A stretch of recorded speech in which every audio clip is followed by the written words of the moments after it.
लायक है। ट्रंप अपना हवाई जहाज लेकर निकल चुके हैं, तस्वीर उनकी सामने है। रास्ते में इनका हवाई जहाज खराब हो गया था, बीच में लौट कर आए, फिर दूसरा हवाई जहाज लिए फिर वापस उड़े। लोगों को बीच में लगने लगा था कि ट्रंप को सूचना मिल गई है कि यूरोप वाले मिलकर तुम्हारे साथ कुछ लैशिंग ना कर दें, तुम्हारे साथ कुछ गलत ना कर दें। खैर, फिलहाल के लिए ट्रंप फिलहाल निकल पड़े हैं, जा रहे हैं दावोस। दावोस है स्विट्जरलैंड में, स्विट्जरलैंड है यूरोप के बीच में, और वहां पर आयोजित हो रहा है दुनिया के देशों का एक ऐसा सम्मेलन जहां चर्चा होती है कि इकोनॉमी को कोई कैसे देखता है। यह एक ऐसा मंच है जहां आकर सब लोग अपनी भड़ास निकालते हैं, अपनी बातें रखते हैं, और जो विजेता लाइन होती है उसे कंक्लूसिव रिमार्क में लिखा जाता है और उस विजेता लाइन को पूरी दुनिया भविष्य के लिए अपनाती है।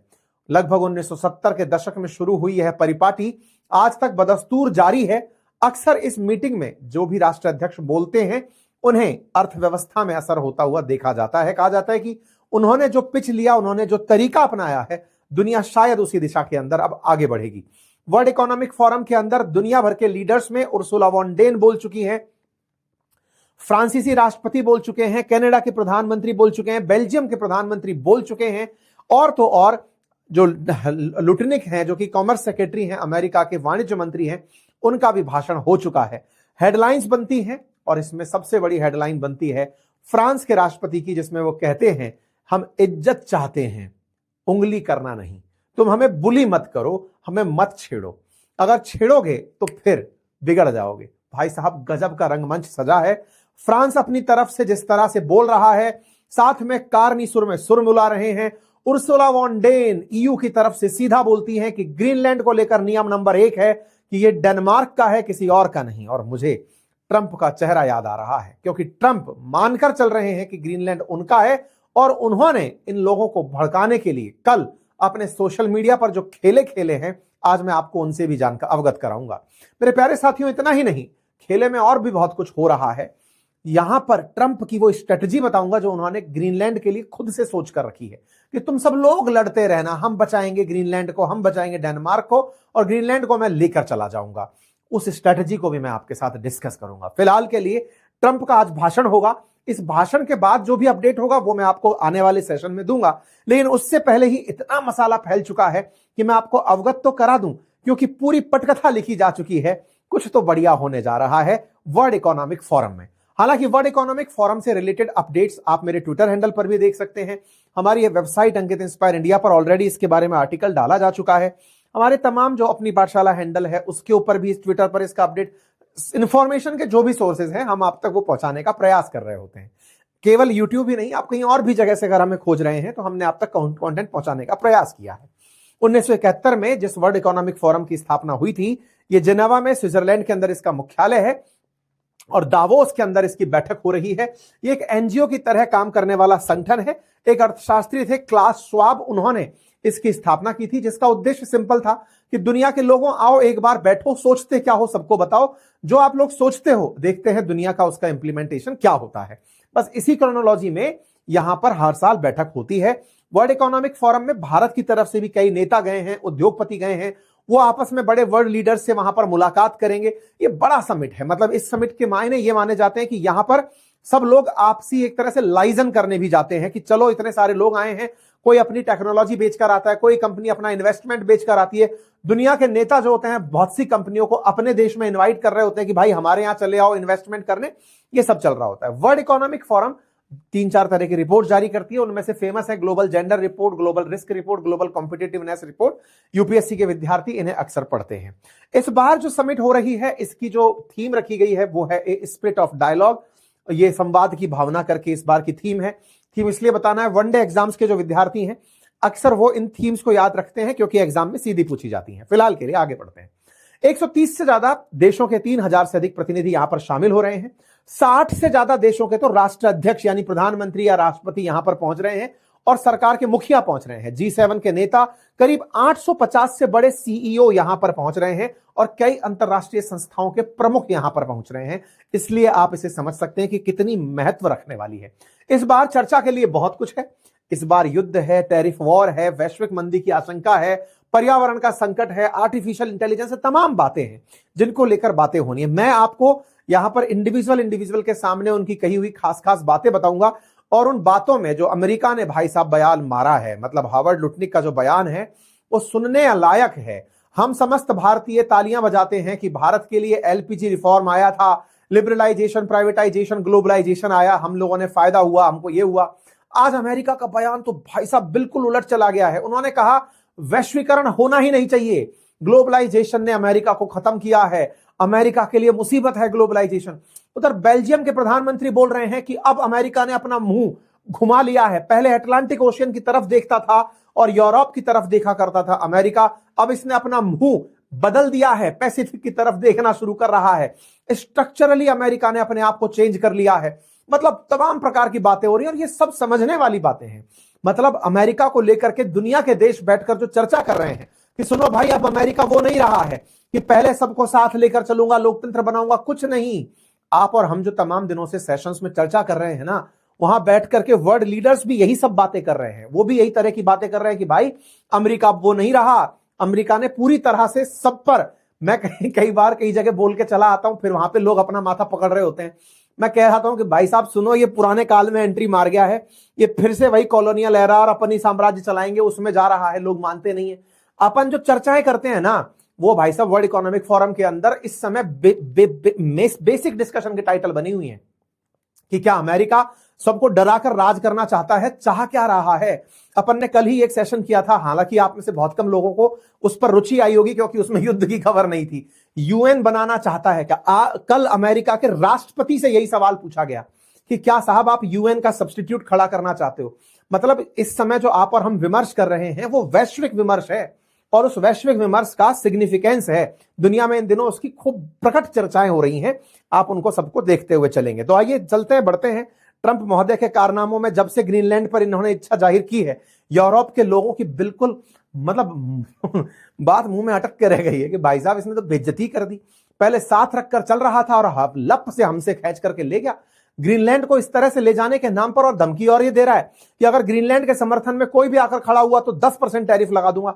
भाई तो तुमने हमसे वगजुगा कह करके वो जो ईयू के साथ ट्रेड डील की थी वो मजाक थी क्या? मतलब पहले यूएस और ईयू की ट्रेड डील होती है, दुनिया तालियां बजाती है कि वाह बहुत बढ़िया काम कर दिया, और अब तुम कह रहे हो कि अगर ग्रीनलैंड के साथ कोई आए तो 10% टैरिफ लगा देंगे।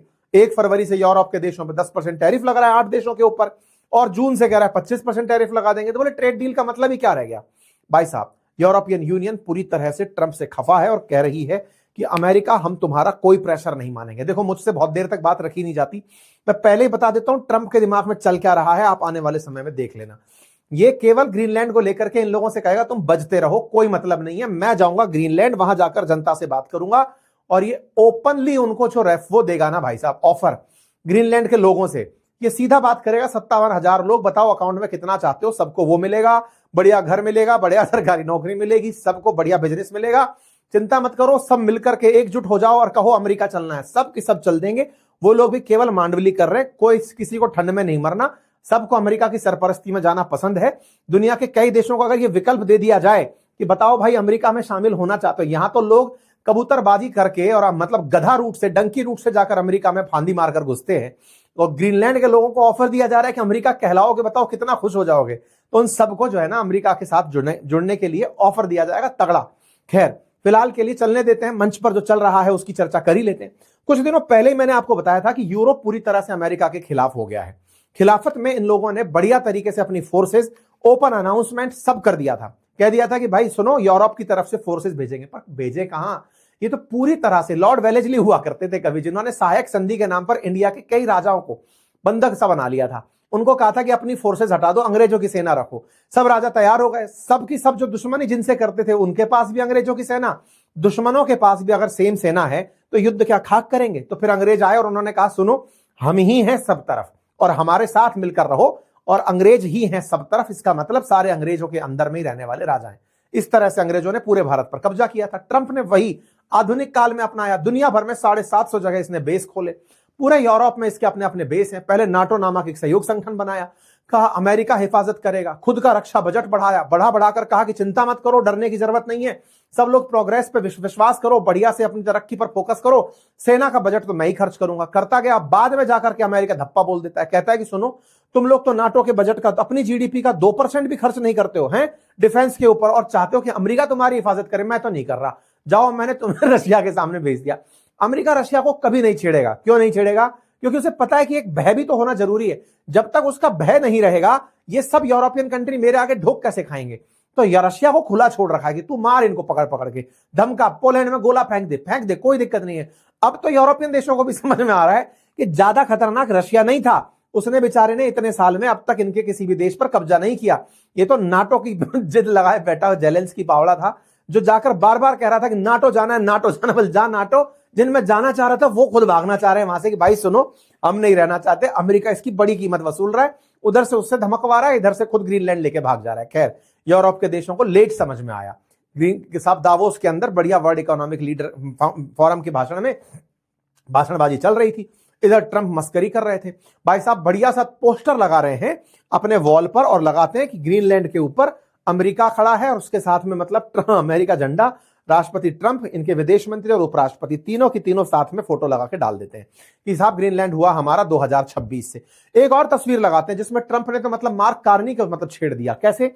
फोटो लगा रखी ट्रंप के ऑफिशियल हैंडल पर चल रही है ये सब फोटोज, जिसमें एक तस्वीर है, तस्वीर में ग्रीनलैंड तो है ही है, कनाडा भी इनका है। और मैंने आपसे पहले भी कहा था, अभी 2 दिन पहले अपन ने एक सेशन जिक्र किया था कि कनाडा डर के मारे चाइना पहुंच गया और उसने कहा कि सुनो, पैक्ट कर लो, जो करना है कर लो, बचा लो हमें।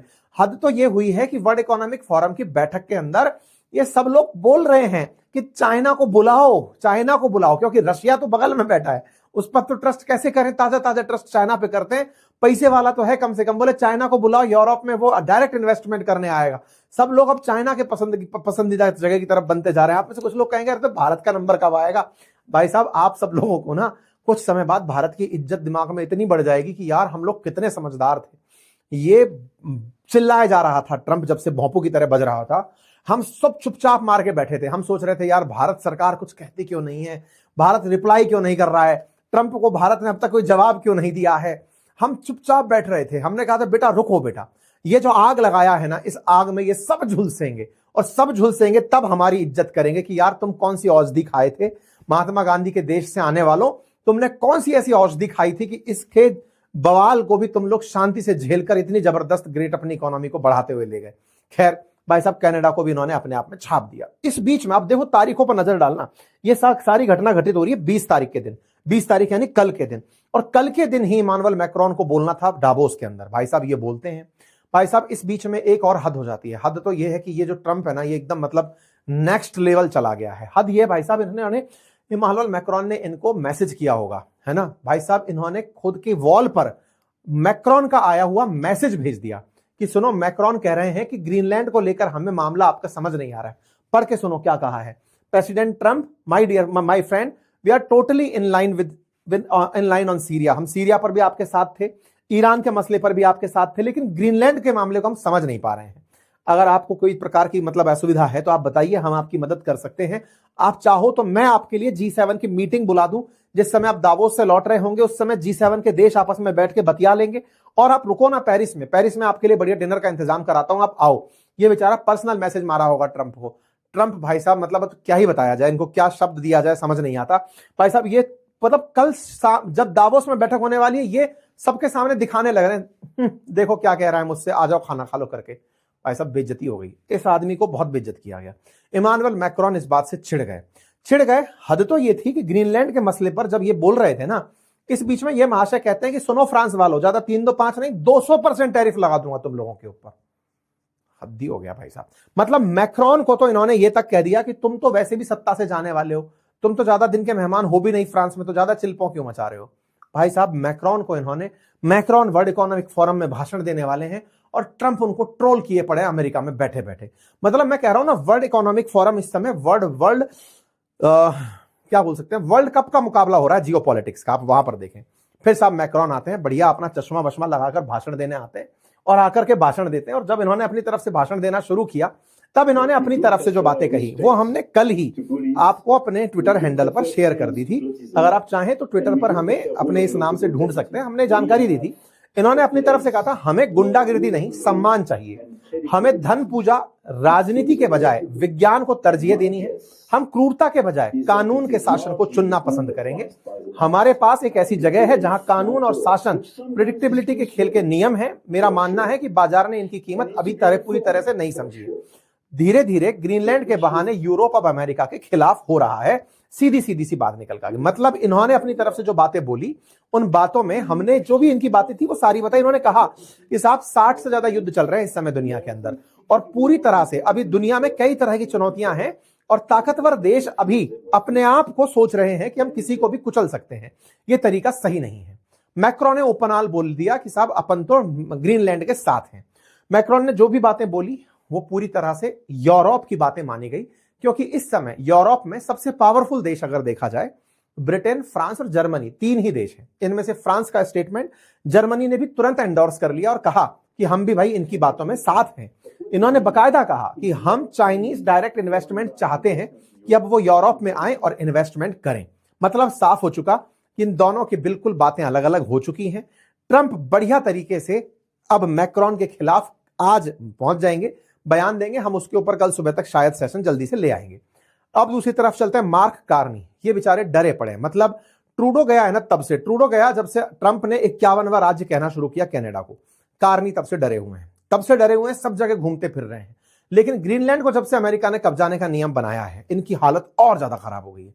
ये समझ नहीं पा रहे करें क्या, ये समझ नहीं पा रहे। इस चलते ये चीन की शरण में चले गए। मैंने आपको 3 दिन पहले एक सेशन दिया था, आपने सुना भी होगा उसे।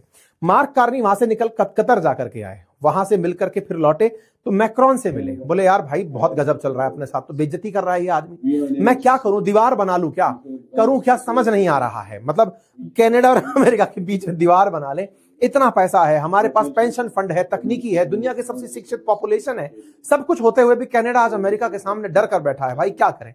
बोले सबसे पहले विरोध करना शुरू कर। विरोध के नाम पर सबसे पहला विरोध किस बात का, ये अगर ट्रूडो हुआ होता ना भाई साहब, अपन को जो भरपूर आनंद आ रहा होता। मार्क कार्नी पर तो अपन को इसलिए आनंद नहीं आता, बेचारे ने कुछ बोला नहीं। ट्रूडो को बड़ा मजा चढ़ता था ना कि राजनीति करूंगा, खाली यार उसको कुछ चाहिए था, ट्रिप चाहिए थी। ट्रंप ने दे दी थी ट्रिप, तो उसको बेचारे के पद ही खा गया उसका। खैर, इस बीच में इन भाई साहब की जगह अगर ट्रूडो रहे होते तो आनंद की प्राप्ति अपन सबको होती। फिलहाल के लिए मार्क कार्नी से अपन ट्रूडो को समेट लेते हैं, क्योंकि दोनों एक ही पार्टी के हैं। अब इनको कहा जा रहा है कि तुमको तो हम लपेटेंगे, क्योंकि अगला राज्य तो भाई मैं बोल रहा हूं ना, मतलब ग्रीनलैंड के बाद कनाडा का नंबर है, तो कनाडा का नंबर है। इनकी टेंशन साफ दिखाई दे रही है। ये अपनी तरफ से ग्रीनलैंड के मामले में यूरोप के साथ जाके खड़े हो गए। सुनो भाई, ग्रीनलैंड जो है वो डेनमार्क का है, हम यही मानते हैं। इनका भी स्टेटमेंट आ गया। कुल मिलाकर यूरोप और यूरोप के साथ साथ कनाडा, ये सब तैयार हो गए कि ग्रीनलैंड भाई डेनमार्क का है। सब खुल करके सीधा सीधा बोलने लग गए। चलते रहे, बयान आ गए। उन्होंने लिख दिया कि साहब Canada strongly oppose tariff over Greenland, और हम ग्रीनलैंड के मामले में जो टैरिफ लग रहे हैं उसका भयंकर विरोध करते हैं। इन्होंने अपनी तरफ से कहा कि हम भारत के साथ भी वार्ता करने लग रहे हैं फ्री ट्रेड एग्रीमेंट को लेकर, आसियान, थाईलैंड, फिलीपींस और मर्कासर के साथ। इन्होंने अपने बयान दिए। और इसमें जो सबसे इंटरेस्टिंग बात लगी, जो इनका एक बयान था जिसे मैं चाहता हूं कि शायद अपन लोग अपने व्यवहारिक जीवन में भी उपयोग में ले सकते हैं, वो लाइन थी, if we are not at the table we are on the menu. ये बहुत अल्टीमेट लाइन है। मतलब अगर आप टेबल पर नहीं हो, टेबल का मतलब है कि आपको समानता के साथ ट्रीटमेंट दिया जा रहा है। अगर आपको समानता के साथ ट्रीटमेंट नहीं दिया जा रहा है, इसका मतलब आप ही हो मुद्दा जिसे डिस्कस किया जा रहा है, या आप ही हो वो सब्जेक्ट जिसे खाया जाना है। इन्होंने अच्छी लाइन बोली, और ये इस बात को महसूस करते हैं कि भाई सुनो, अमेरिका पूछ नहीं रहा है अपन लोगों को, और जब पूछ नहीं रहा है इसका मतलब अपन को ही खाएगा, ये सीधा पता चलता है। फिर बारी आती है उर्सुला वॉन डेन की। ये ईयू की चीफ है साहब। ये अपनी तरफ से आती हैं, बयान देती हैं, कहती हैं कि हम आर्कटिक सिक्योरिटी के लिए पैकेज देने की तैयारी कर रहे हैं, और हम अपने दिमाग में एक फंडामेंटल प्रिंसिपल रखते हैं, और वो प्रिंसिपल ये कि ग्रीनलैंड और किंगडम ऑफ डेनमार्क के साथ हम पूरी तरह एक हैं। यानी कि 27 की 27 देश अमेरिका को छोड़कर सब की सब देश किसके साथ खड़े हो गए, ग्रीनलैंड के साथ खड़े हो गए। लेकिन उसके बावजूद भी अमेरिका ज्यादा पावरफुल है, क्योंकि सेना ज्यादा पावरफुल है, इकोनॉमी ज्यादा पावरफुल है। लेकिन यह बयान अपने आप में बड़ी मान्यता रखता है। उर्सुला वॉन डेन के इस बयान के मायने निकाले जा रहे हैं कि यही वो शुरुआत है जब अमेरिका और ईयू अलग अलग दिशाओं में चल पड़े हैं। जब इनके घर में आग लगी तब ये निकल कर आए। वेनेजुएला के मामले पर ये कुछ नहीं बोले। भारत पर जब टैरिफ लगे तब ये लोग कुछ नहीं बोले। भारत रूस ने जब जिस तरह से व्यापार किया उसके खिलाफ ये बोलते रहे कि आप लोग खून को, मतलब पैसे, तुम्हारे पैसे से खून बरसा रहा है पुतिन, लेकिन तुम लोग जो अब हद किए हो अब वो समझ में आ रहा है। जैसी को तैसी मिल रही है साहब, जैसी करनी वैसी भरनी हो रही है। कदा कलास निकल कर आती हैं कि हम ग्रीनलैंड के साथ हैं। बेल्जियम के प्रधानमंत्री का बयान तो गजब लगा मुझे। मतलब ये वो है जिसको आप और हम डिस्कस करते हैं कई बार। इनका कहना था कि भाई बेल्जियम जो, मतलब यूरोप जो है ना, उसकी तरफ पहले अमेरिका देखा करता था। आपको मालूम होगा ट्रांस अटलांटिक ट्रीटी चला करती थी इन लोगों के बीच में। नाटो जो है ना, North Atlantic Treaty Organization, NATO बनने के पीछे भी यही था कि अटलांटिक ओशियन के एक तरफ यूरोप था, एक तरफ अमेरिका था, बढ़िया ट्रेड हुआ करता था, दुनिया का बड़ा सबसे बड़ा ट्रेडिंग ब्लॉक वही हुआ करता था। बाद में स्थितियां बदली, अमेरिका अब पूरी तरह से पलट गया है। अमेरिका के पश्चिम की तरफ अब पैसिफिक ओशन है। अमेरिका ने अपना रुख पश्चिम की तरफ कर दिया, पैसिफिक ओशन की तरफ, क्योंकि China, ASEAN country, India, Japan, Korea, इन सबके साथ अब व्यापार होता है। तो पैसिफिक पर फोकस है चाइना, अमेरिका का। अब वो अटलांटिक ओशन को मानता ही नहीं है। वो कहता है कि अब हम लोगों के पास बचा ही नहीं कुछ भी। ये भाई साहब बेल्जियम के प्रधानमंत्री हैं, और बेल्जियम, ब्रसेल्स, जहां पर ईयू का मुख्यालय है, छोटा देश नहीं है, बहुत डेवलप्ड देश है, लेकिन इनकी फ्रस्ट्रेशन साफ दिखाई पड़ती है कि भाई अमेरिका में स्ट्रक्चरल चेंज हो चुका है। रोने धोने की जरूरत नहीं है। ये मत मानिए कि ट्रंप चले जाएंगे तो कुछ चीजें बदल जाएंगी, नहीं, अमेरिका बदल चुका है। अब जो भी व्यक्ति आएगा इससे आगे का काम करेगा। अमेरिका ने अपनी नीतियां बदल दी हैं, ग्लोबलाइजेशन को खत्म कर चुका है, और वो तेजी से आगे बढ़ रहे हैं। यही बात सर्बिया के प्रधानमंत्री ने भी बोली। उन्होंने कहा कि लास्ट ईयर वर्स्ट था, वर्ल्ड वॉर 2 के बाद अगर कोई दूसरा सबसे गंदा साल था तो वो पिछला साल यानी 2025 था। 2026 उससे भी गंदा होगा, 27 उससे भी गंदा होगा। मतलब ये वर्ल्ड इकोनॉमिक फोरम में बैठे हुए तमाम राजनेता हैं जो चिंता व्यक्त कर रहे हैं कि भाई साहब बड़ी मछली छोटी मछली को खा जाती है। सर्बिया के प्रधानमंत्री बोल रहे हैं big fish eat smaller fish and they are not even hiding it anymore. और ये आजकल इस बात को छुपा भी नहीं रहे हैं, खुलेआम चल रहा है। कुल मिलाकर के ये सारी चीजें यहां पर चर्चा में निकल कर आई। इधर की तरफ ट्रंप चले आ रहे थे, उन्होंने कहा सुनो, ईयू ने कंबाइंड रूप से कहा कि ट्रंप अगर ऐसे ही रहते हैं तो हम यूएस के साथ में अपनी ट्रेड डील को खत्म कर देंगे। फ्रांस भी सपोर्ट करता है कि सुनो, अगर ये टैरिफ खेलना चाहते हैं तो हम इनके साथ में जो वजूकू करके हमने इनके साथ में जो साइन की थी हम उसको बंद कर देंगे, बजूका करके इनके साथ में जो ट्रेड डील साइन की थी हम उसको कैंसिल कर देंगे। मैं आपको बता दूं कि अमेरिका सबसे ज्यादा एक्सपोर्ट यूरोपियन यूनियन को करता है, लगभग $300 बिलियन का सामान। ऐसे में अगर ईयू के साथ ट्रेड डील खराब होती है तो यह अमेरिका के लिए बड़ा सेटबैक होगा। लेकिन ट्रंप तो ट्रंप है, वो तो अपनी तरफ से बताते चल रहे हैं कि तुमको तो मैं गांठता ही नहीं हूं। और इसी क्रोनोलॉजी में ये आते हैं और कहते हैं कि America will be well represented in Davos by me. बोले मैं आ रहा हूं, सुनना, तैयारी करना। लेकिन इस बीच में कल 20 जनवरी, मतलब वो इनको क्या है, 20 जनवरी के दिन 1 साल पूरा हो गया था अपनी सत्ता पर बैठे हुए। तो अपना वर्क दिखाने आए कि देखो मैं कितना काम कर चुका हूं। अपनी पूरी रिपोर्ट लेकर आए, इतनी बड़ी फाइल लेकर के कि मैंने 1 साल में इतना काम कर दिया है कि मेरे पिछले के जितने भी प्रशासन है वो आज तक इतना काम नहीं कर पाए। इतनी बड़ी फाइल है मेरे पास, क्या करें। पत्रकारों को अपना काम दिखाते हैं कि हमने बहुत कर दिया और बहुत कुछ करने जा रहे हैं। और साथ में ये कह देते हैं कि सुनो, इनसे पूछा गया कि सर क्या आप, यहां पर ये सारे सवाल पूछे गए थे कि सर एक बात बताइए, इमैनुअल मैक्रोन और कीर स्टारमर आपके बारे में बयानबाजी कर रहे हैं। बोले वो मेरे सामने बड़ा हम्बल रहते हैं, मेरे पीछे से कुछ रफ बातें कर देते हैं, जाके बात करूंगा। फिर इनसे पूछा गया कि सर ये बताइए कि आपने जिस तरह से काम किया, क्या आपको मतलब नाटो के बिना भी आपको उसकी जरूरत है क्या ग्रीनलैंड की? बोले हाँ, मुझे लगता है कि मुझे उसकी जरूरत है। फिर इनसे सवाल पूछा गया कि सर ग्रीनलैंडर्स जो है वो आपके साथ नहीं आना चाहते, तो कहते हैं कोई बात नहीं, वो नहीं आना चाहते तो क्या मैं जाके बात करूंगा ना, सब तैयार हो जाएंगे, देखना कैसे होता है। फिर पूछा इनसे कि आप ग्रीनलैंड लेने के लिए कितना दूर तक जाओगे, तो कहते हैं देखना, तुम भी देखना, दिखाएंगे कितना दूर तक जाऊंगा। फिर इनसे पूछता है क्या साहब यूएन को, जो मैंने कल सेशन किया था, आप लोगों ने देखा नहीं उसको, लेकिन जरूर देखिएगा, क्या सर यूएन की जगह आप अपना बोर्ड ऑफ पीस जो है उसको यूएन बनाना चाहते हैं? तो कहते हैं मुझे यूएन से बड़ी उम्मीदें थी, यूएन अपनी उम्मीदों पर खरा नहीं उतरा, मुझे आज भी उम्मीदें हैं उससे। ये वही वाली बात है, मोदी जी मेरे बहुत अच्छे मित्र हैं, समझ में नहीं आया शुरुआत में तो लोगों को, तो यूएन के प्रति भी अब ये वैसी बातें बोल रहे हैं। मतलब कुल मिलाकर यूएन के बारे में भी इनकी नजरें अब चढ़ चुकी हैं। अच्छा साहब, अब बात करते हैं इन तमाम चीजों के बीच में ये कहते हैं कि देखो नाटो कभी अच्छा होता है कभी बुरा होता है, हमको क्या चाहिए हमें वो पता है। कुल मिलाकर के इन्होंने अपनी तरफ से, जिनसे पूछा गया सर ईरान के बारे में क्या कहोगे, तो उन्होंने कहा देखो हमारी वजह से वहां पर 837 लोगों की जानें फांसी पर लटकने से रुक गई। अब फ्यूचर हम जानते हैं, जानेंगे क्या करेंगे, हम अभी से क्यों बताएं। रशिया और यूक्रेन के बारे में पूछा गया तो कहते हैं कि रशिया और यूक्रेन में तो क्या ही है, कभी रशिया तैयार होता है यूक्रेन तैयार नहीं होता, कभी यूक्रेन तैयार होता है रशिया तैयार नहीं होता। वास्तविकता में कौन बताए, ये खुद नहीं चाहते कि युद्ध रुके, क्योंकि युद्ध रुकेगा तो डर खत्म हो जाएगा ना। फिर रशिया के लिए फिर यूरोप वाले देश क्यों डरेंगे, फिर तो समझौता लागू करना पड़ेगा। अमेरिका की स्ट्रेटेजी है कि रशिया यूक्रेन ना रुके, ताकि सैंक्शन चलते रहें, यूरोपियन देश तड़पते रहें और यूरोपियन देश तड़प के अमेरिका के अंदर घुसे रहें। ये सारे के सारे प्रयास हैं। ये सब भाषणबाजी करके भाई साहब अपने जहाज एयरफोर्स 1 में बैठ करके लिए दावोस के लिए निकले ही थे कि रास्ते में एक मैप बनता है जिसमें इनका जहाज मुड़ता हुआ दिखाई देता है। मुड़ता हुआ दिखाई दिया, तब कयास लगने लगे कि ट्रंप को कहीं कोई थ्रेट तो नहीं मिल गई, कुछ तो नहीं हो गया। बाद में पता चलता है कि जहाज में कोई तकनीकी खराबी थी, ये जहाज बदले, दूसरा एयरफोर्स वन पकड़े और उसमें बैठ करके निकल लिए। अब इंतजार हो रहा है इनका अमेरिका का वर्ल्ड इकोनॉमिक फोरम में। उससे पहले लुटनिक का बयान आ चुका है, इनके कॉमर्स सेक्रेटरी आ चुके हैं और उन्होंने साफ कहा कि सुनिए, मुझे तो यह समझ नहीं आता कि ये यूरोपियन यूनियन के जो देश हैं ये जीरो कार्बन एमिशन की बात करते ही क्यों हैं 2030 तक। ये बताओ, कार्बन एमिशन की बात करने वाले यूरोपियन देशों, तुम क्या बैटरी बनाते हो? बैटरी बनाता है चाइना। चाइना के पास पेट्रोल डीजल गैस कुछ भी नहीं है, वो पेट्रोल डीजल गैस खरीदता है। उसके लिए तो बैटरी बनाना उसके फायदे का सौदा हुआ, उसके लिए नया अवसर हुआ। तुम लोग ना तो बैटरी बनाते, तुम्हारे पास में जो ईंधन है उसको जलाकर तुम अपनी इकोनॉमी को क्यों नहीं बचा रहे। अमेरिका के पास नेचुरल गैस और ऑयल है, वो बैटरी के लिए क्यों जाए चाइना के पास? चाइना बैटरी बेचकर, अगर तुम बैटरी बनाते होते तब समझ में आता कि तुम जीरो कार्बन एमिशन की बात करते हो। चाइना के लूप में फंस क्यों रहे हो? तुम एक के जाल से निकल के दूसरे के जाल की तरफ जाओगे। लुटनिक ने बात तो सही बोली, लेकिन ये भूल गए कि कार्बन उत्सर्जन सबके लिए घातक होता है। कौन समझाए इनको? पर ये तो पूरी तरह से व्यापारिक बातें करने में कामयाब हुए। इन्होंने साथ साथ ये बात भी यहां पर बोल दी कि देखो, ग्लोबलाइजेशन है ना, वो सबसे वर्स्ट चीज थी अमेरिका के लिए, क्योंकि उसके चलते अमेरिका ने अपनी तमाम चीजें आउटसोर्स कर दी और आज वो सारे देश हमारे सामने दुश्मन बनकर खड़े हो गए।